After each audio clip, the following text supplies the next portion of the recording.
like almost everybody, I started in elementary school in 1983, I believe, 1984. I started playing trumpet, but I didn't originally want to play trumpet. I wanted to play alto sax. And so my director, at the time, the band director was like, no, we don't have enough alto saxes. Here's your trumpet. And so I ended up loving it, and I've been playing ever since. But you know, when you're in school, you're just playing, and you're in a group, which you're feeling like you're part of something. I didn't really take it seriously until my junior year in high school. And that's when I started gigging, really. In high school, I played in like this Tejano group, kind of like variety group. And so I started gigging with them, and it was definitely an interesting experience, kind of like a boot camp kind of thing. But I learned a lot from playing with them, and then I had my first experience in a recording session with them. So that was my first time, and that's how long I've been playing.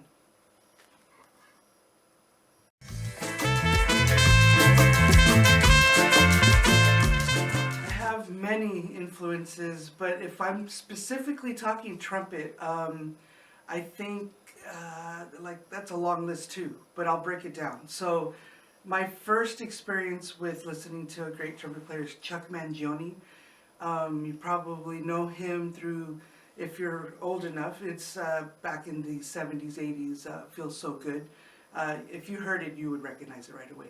Maynard Ferguson, you have Herb Alpert, Phil Smith on the classical trumpet side. We've also got Rob Smedvig, Freddie Hubbard, Miles Davis, to name a few. But those were the core trumpet players that influenced my playing over the course of over 30 years.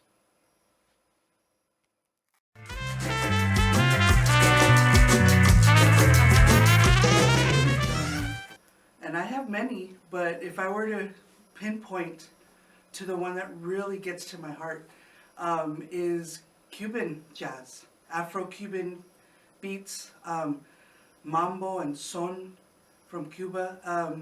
Those really pump my blood, and I grew up listening to all kinds of music from my parents, but Perez Prado was a huge influence in my life in the beginning of taking music seriously, just listening to them, listening to those trumpets playing up in the stratosphere. With those famous songs like Mambo Number 5, you've got Cherry Peak and Apple Blossom, White, Patricia. All those songs were just so influential and made me really want to play trumpet. Also to fit in that was, I saw Gloria Estefan live in the 90s, and just listening to her music, my goal was always to play for her.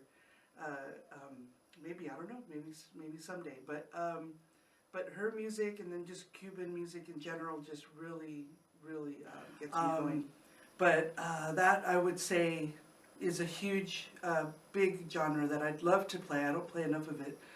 But the other, and I want to plug this in because it fits, because the originator of jazz is Black American music, and that came from New Orleans. Buddy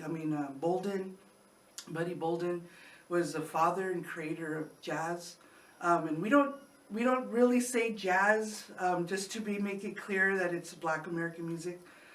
Jazz was given as a, I guess, replacement from white Southerners, and I'm going to fit that in there, taking credit for Buddy Bolden's work in 1895 in New Orleans. But anyway, I just feel like jazz, Black American music, is influential in a lot of other genres that we have in America today. R&B, you name it, blues, and so on. But jazz is a great genre, also because you're at the highest creative level there is. You're composing on the spot if you're improvising, and creating all this music that lasts a lifetime.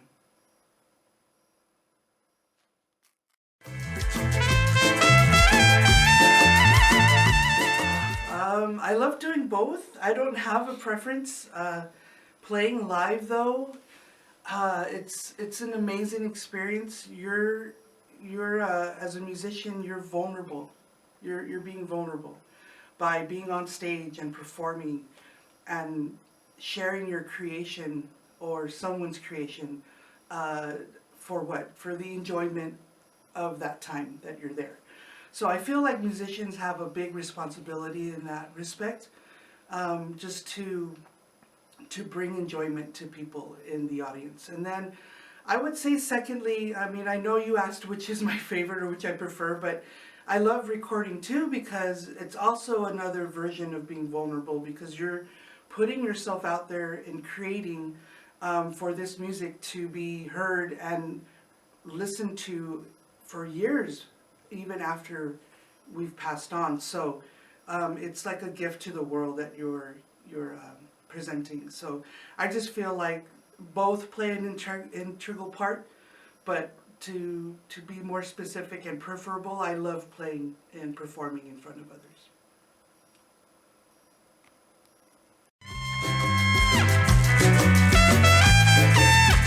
Okay, I know this is probably going to sound very nerdy and geeky, but Band Geeks Unite.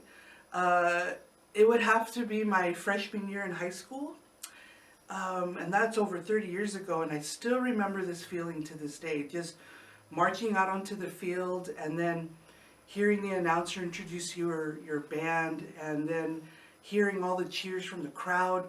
It's just this feeling takes over. It's an out-of-body experience. You're feeling the adrenaline, the excitement, the pride that you have, and all the hard work that you've done, and just.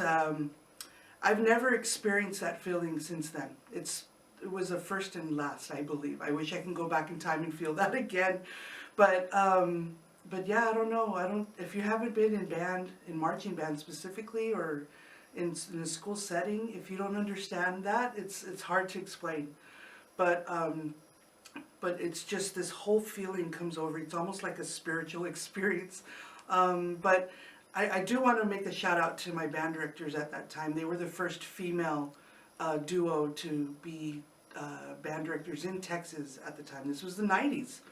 So because of them, and because of them giving that opportunity to us, I wouldn't have had that experience. So I give them big kudos for working so hard at the time and having to deal with all the misogyny and the backlash that came with that. But that was the most memorable experience I've ever had.